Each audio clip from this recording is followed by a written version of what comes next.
Boa noite, sejam bem-vindos a mais um vídeo de tópicos e complementos de matemática aplicada. E hoje vamos estudar funções crescentes e decrescentes, tá? Então, vamos começar observando o seguinte gráfico, né? Tem uma função ali, tem aqui o gráfico de uma função, é uma curva, seria essa curva aqui, né? E esse pedaço aqui também, tá? E verificamos que em alguns lugares a função cresce, né? Cresce, o que significa que a função cresce? Dizer que a função é crescente significa que, à medida que eu me desloco, né, no sentido positivo, à medida que eu avanço x, o y avança também, né? Isso significa que a função cresce, né? Você pode pensar uma função que está aumentando quando o valor de x aumenta, né? Então, por exemplo, aqui, né, a função está crescendo, aqui também a função está crescendo, né? Se eu avanço, se eu me desloco em x, né, o valor da função avança, né? E tem pedaços, tem partes onde a função decresce, né? Isso significa que quando eu avanço no valor de x, né? Quando eu estou me deslocando no valor de x, o valor de y, o valor da função, está diminuindo, né? Se eu pegar valores cada vez maiores de x, os valores de y eles vão diminuir, né? Você percebe? Se você começa aqui, né? Quando você avança em x, a coordenada y, né, que é a altura do ponto, decresce, fica cada vez menor. Aqui é outro exemplo, né? Então, a maneira da gente reconhecer isso é através da derivada, tá? Então, a gente observa o seguinte no gráfico, né? Nesse gráfico aqui a gente pode observar dois fenômenos, né? Quando tem em cada ponto, você vê do gráfico, a gente tem a reta tangente, né? A curva, e já sabemos por aulas anteriores que a inclinação da reta tangente é dada pela derivada da função, né? Então, você percebe do gráfico que quando a inclinação é positiva, né? Inclinação, coeficiente angular positivo, melhor, né? Quando a inclinação é positiva,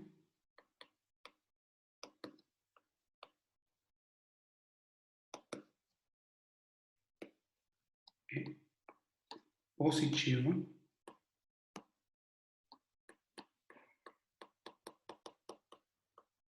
então, quando a inclinação é positiva, a função está crescendo, né? F de x cresce.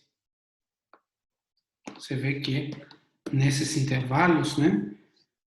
Que onde a inclinação da reta é positiva, né? Aqui a reta tangente tem inclinação positiva, aqui também, né? A função cresce. E nesses intervalos de decrescimento, você vê que as retas, né? As retas tangentes têm inclinação negativa, né? Então, analogamente, eu vou dizer que quando a inclinação, o coeficiente angular, né? Quando a inclinação da reta tangente, né? Eu não estou escrevendo, mas quando eu digo inclinação, eu estou falando da reta tangente. É negativa. Acontece que f decresce. Tá certo? Então, a gente pode identificar o crescimento ou decrescimento, né? A gente pode descobrir o decrescimento ou decrescimento de uma função. Claro, a função deve ser derivável para poder calcular a derivada, né? Verificando o sinal da sua derivada, né? Se a derivada é positiva, então a função está crescendo, e se a derivada é negativa, a função está decrescendo. Então, vem aqui o teste da primeira derivada que diz, ele formaliza, né, um teorema que diz exatamente isso. Então, você tem uma função derivável no intervalo aberto. Se a derivada é positiva, então a função cresce. A derivada tem que ser positiva em todo esse intervalo de crescimento, né? Ela é positiva em todo, não só num ponto, mas em todo esse intervalo aqui, por exemplo. Todo esse intervalo de crescimento, né? As retas tangentes têm inclinação positiva. E, analogamente, se a derivada é negativa, então a função decresce.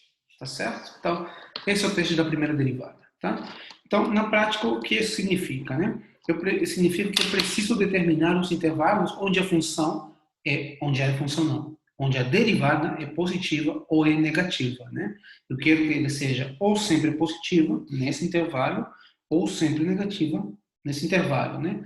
Quando eu consigo identificar os intervalos onde ele é positiva e onde ele é negativa, eu identifico onde a função cresce e onde ela decresce. Né? Então, eu preciso fazer uma análise de sinal da função derivada, não da função. Para estudar a função, eu preciso fazer uma análise da derivada. Tá? Então, o que acontece? Quando a derivada é uma função contínua, né, ela não dá pulos. Né? Então, se ela é positiva em um certo ponto e ela troca de sinal, como ela é contínua, né? Caso a derivada for contínua, né? Isso que está escrito aqui, né? Uma função contínua, aqui eu estou falando da derivada, né? Se ela passa de ser positiva para negativa, né? Seria, imagina uma função que passe de ser positiva para negativa. Ela é positiva, depois ela passa para ser negativa. Significa que ela, em algum valor, ela atinge o ponto zero, né? Porque ela não dá pulos, né? Você pode pensar assim, professor, mas ela não poderia ser assim?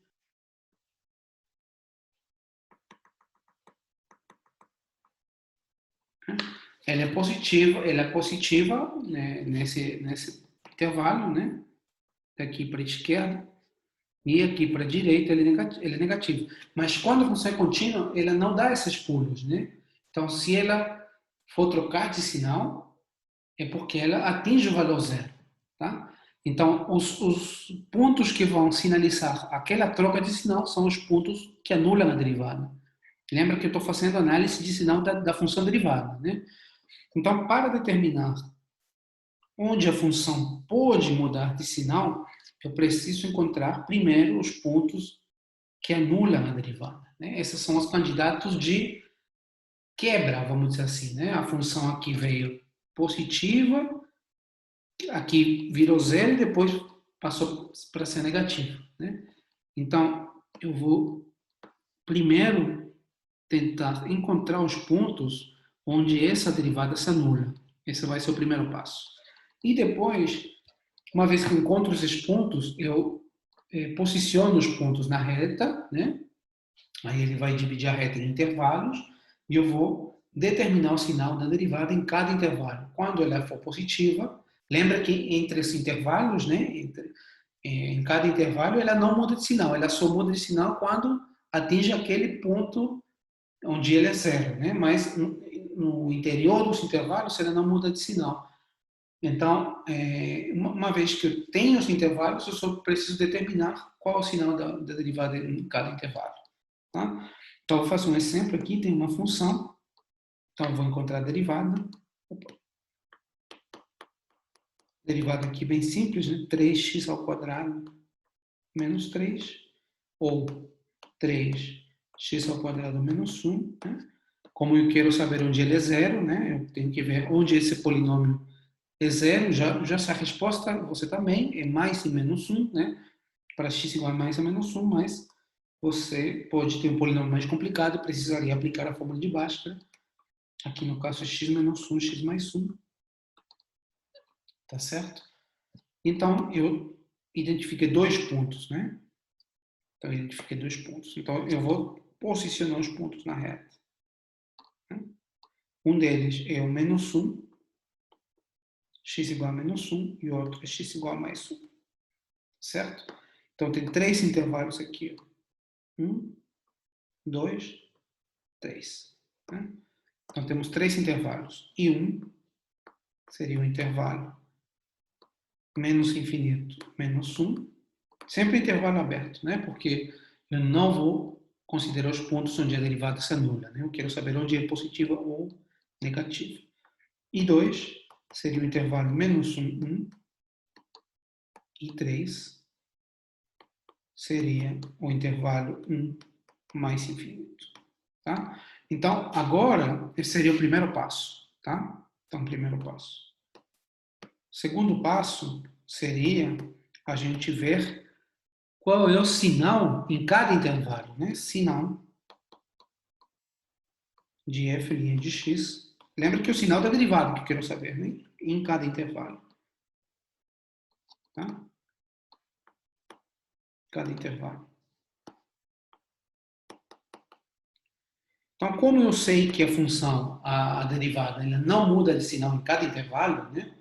Então, para saber o sinal, basta eu aplicar a função a um ponto do intervalo, né? Se a função derivada tiver um sinal determinado nesse ponto, esse mesmo sinal será mantido em todo o intervalo, porque nesse intervalo não tem mudança de sinal, né? Então, no intervalo I1, lembro que o intervalo I1 é menos infinito ou menos 1, então eu posso, por exemplo, tome x igual a menos 2, por exemplo, ponto. Então, quanto vale a derivada de menos 2? Lembro que a derivada 3x ao quadrado menos 3, né? Então, seria 3 vezes 4 menos 3, isso aqui é 9, positivo. Então, em I1 é positivo, né? Logo, eu digo que a derivada é positiva para x em I1. Tá? Analogamente, eu vou tomar I2, né? I2 é menos 1, 1. Então, eu posso tomar um ponto nesse intervalo, por exemplo, x igual a 0. Sempre tem que estar no interior, né, que o intervalo é aberto. Então, você vê que a derivada em 0 é negativa, menos 3, né? Então, eu posso concluir que a derivada é negativa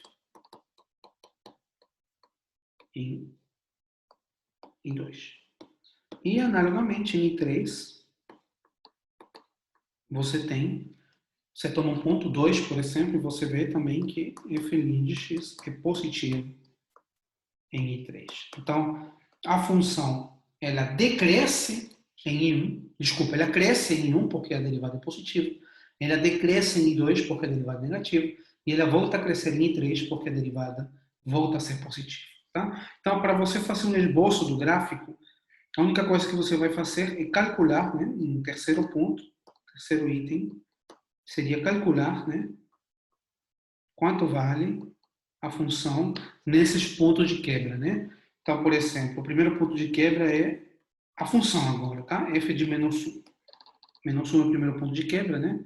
A função é essa aqui, x ao cubo, menos 1 ao cubo é menos 1, menos 3 vezes menos 1 é 4, né? Então fica 3 mais 1, 4. Então, f de menos 1 é 4. Né? Então, já sei que para x igual a menos 1, y vale 4. Então, por exemplo, está aqui o ponto. Tá? X menos 1, y é 4, não, desculpa, 3, né? Fiz errado aqui, não é 4, não. 3. Aqui é 3. Então, para x igual a menos 1, y vale 3, né? Aqui é o ponto. Tá? Antes de menos 1, ela cresce, certo? Ele está aqui, derivada positiva em I1. I1 é menos infinito menos 1. Então, antes, né, aqui no desenho está a mesma reta, né, está a mesma altura do ponto. Então, a esquerda de menos 1, a derivada é positiva. Nesse intervalo, menos infinito menos 1 é positiva, portanto, a função vem crescendo, né, cresce, atinge esse ponto. Depois, a derivada vira negativa, né? No segundo intervalo, a derivada é negativa. Entre menos 1 e 1 é negativa.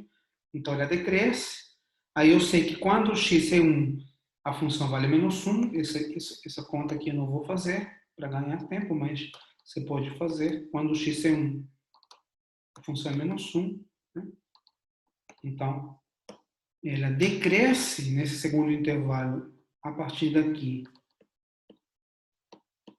até chegar nesse ponto, e a partir desse ponto ela volta a crescer. Né? Então, esse seria um esboço bem parecido, né? Está aqui a reta numérica na mesma altura, só para saber, né? Onde ela cresce, onde ela decresce, né? Mas tem esse terceiro passo para você saber ela cresce daqui até aqui, aí a partir dali ela cresce até esse outro ponto, né? Então, fazendo uma análise de sinal, você pode determinar o comportamento, pelo menos decrescimento e crescimento da função. Espero que tenham gostado e a gente se vê no próximo vídeo.